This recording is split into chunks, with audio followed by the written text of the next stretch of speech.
thousands of years ago, when there was no modern technology, no AI, and no advanced industrial machinery, humans somehow moved stones weighing hundreds, even thousands of tons. They shaped them, transported them, and built structures that even today's unskilled engineers could not replicate. From Lebanon to Japan, Scotland to America, inexplicable structures stand in all four corners of the world, and they all lead us to ask the same question: how did they achieve this? First, we go to Lebanon, a country at the crossroads of many civilizations.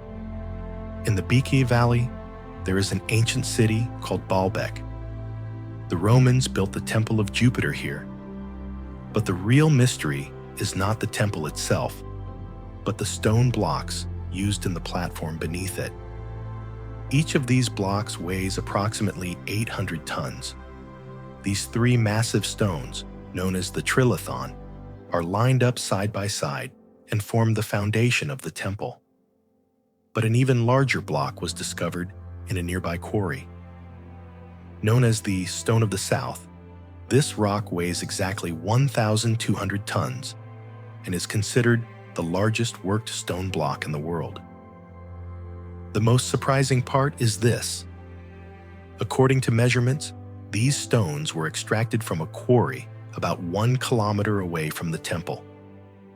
Even today, moving a 1,000-ton block for 1 kilometer requires serious engineering and labor. Some of the world's most powerful cranes can only lift such weights, and it takes days of preparation. So, how was this transport process carried out in a period when there wasn't even the smallest vehicle like a crane or truck? Some engineers suggested that wooden sleds and thousands of workers might have been used.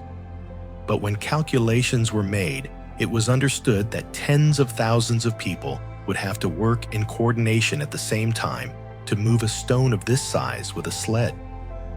Moreover, the surfaces of the stones are cut so smoothly that not even a razor blade can fit between them. How was this precision achieved with primitive bronze tools? Some researchers argue that a civilization much older than the Romans built this platform.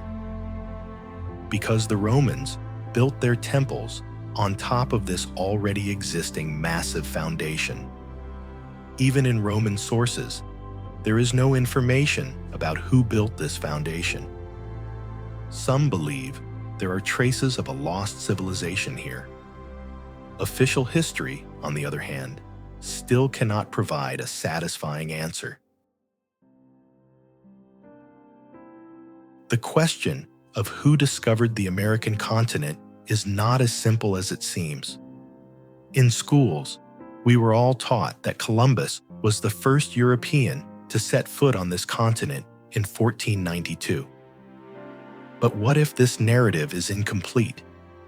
This stone, which emerged from a farmer's field in the middle of America, might make you rethink this question. In 1898, Olof Öhman, a Swedish immigrant living in Minnesota, noticed a flat stone stuck between the roots of a tree while working on his field. When he cleaned the stone, he noticed symbols carved in a certain order.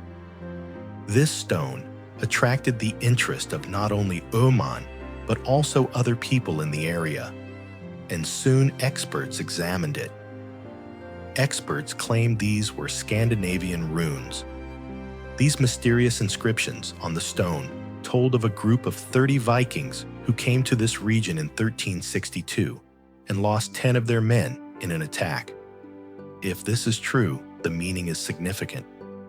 It is already a known fact that Vikings reached the coast of Canada, but their entry so deep into the continent 130 years before Columbus takes history to a completely different point. We can say the scientific world is divided on this issue. Linguists claim that some runes on the stone did not match the 14th century alphabet, and Öhman's Swedish origin raised suspicion. On the other hand, geologists argued that the erosion on the surface of the stone was hundreds of years old, and that the root structure of the tree showed the stone had been buried there for a long time. Furthermore, it does not seem very likely for an ordinary immigrant farmer to know the medieval rune alphabet in such detail. Today, the stone is exhibited in the Runestone Museum in Minnesota. For more than a century, neither its forgery has been proven nor its authenticity accepted. But if official confirmation comes one day, the discovery story of America might have to be rewritten.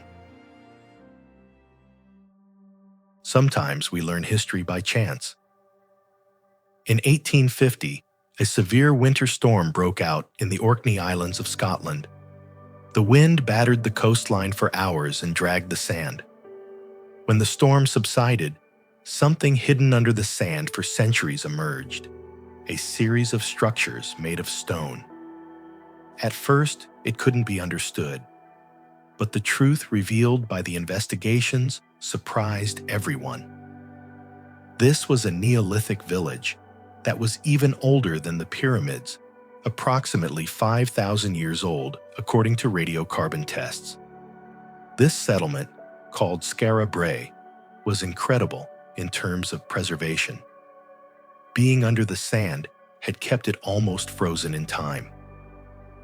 Looking inside the houses, stone-carved bed platforms, shelved cupboards built into the walls, waterproof storage areas, and even a primitive sewage system could be seen.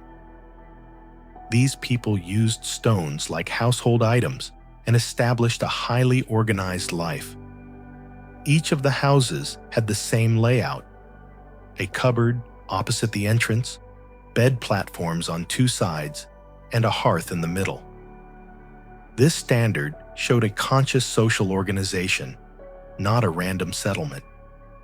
There are 8 houses in total in the village, and all of them are connected by covered passages. In other words, those who lived here 5,000 years ago could move from one house to another without being affected by Orkney's ruthless winds. The fact that they produced such a clever solution 5,000 years ago is impressive on its own. But the main question is, why was this village abandoned? During the excavations, signs were found that the houses were evacuated in a hurry. A bead necklace, estimated to have been dropped by a woman while fleeing through the passage, was still in place. What happened that these people left everything behind and went? Some theories suggest that the village was threatened by rising sea levels. According to another view, a warrior tribe might have raided the village. But one thing is certain: those who lived here did not plan to leave. Whatever happened, happened suddenly. Our final stop is Japan. In the Nara region, on a hill, stands a massive granite block weighing 800 tons. The name of this block is Masuda-no-Iwafune, meaning the rock ship of Masuda. Its length is about 11 meters, its width is 8 meters, and its height is around 5 meters. There are 2 large square pits on the top surface of the block. It is not yet known what these pits, each about 1.5 meters deep, were used for. Some argue they were astronomical observation points used to track the movement of stars. Others think they were water collection basins or ritual areas. But the real mystery is not the stone itself, but its location. This massive granite block is quite far from the nearest quarry and stands on top of a high hill. Moving an 800-ton rock to a hilltop is not easy even with today's technology. Moreover, the surface of the stone is processed very smoothly, which definitely eliminates the possibility of it being a natural formation. How was this extremely difficult transport process achieved in ancient Japan? Moreover, this block is not alone. There are other mysterious rocks in the region. Masuda-no-Iwafune is the largest and most inexplicable of them. Although Japanese historians say this structure belongs to the 7th century, they have not been able to provide definitive proof. According to some local legends, this stone is a ship lowered from the sky by the gods. Scientists do not take such narratives seriously, but they haven't been able to offer a concrete explanation either. Who made it? Why did they make it? And most importantly, how did they do it? These questions remain unanswered. 1,000-ton stones in Baalbek, Viking ruins in the middle of America, a 5,000-year-old village buried under the sand in Scotland, and an 800-ton rock placed on a hill in Japan. The common point of these structures is that modern science has still not been able to satisfy our curiosity with a convincing explanation. Perhaps the past is much more complex than we think. And perhaps these structures continue to exist there for us to remember something we have forgotten.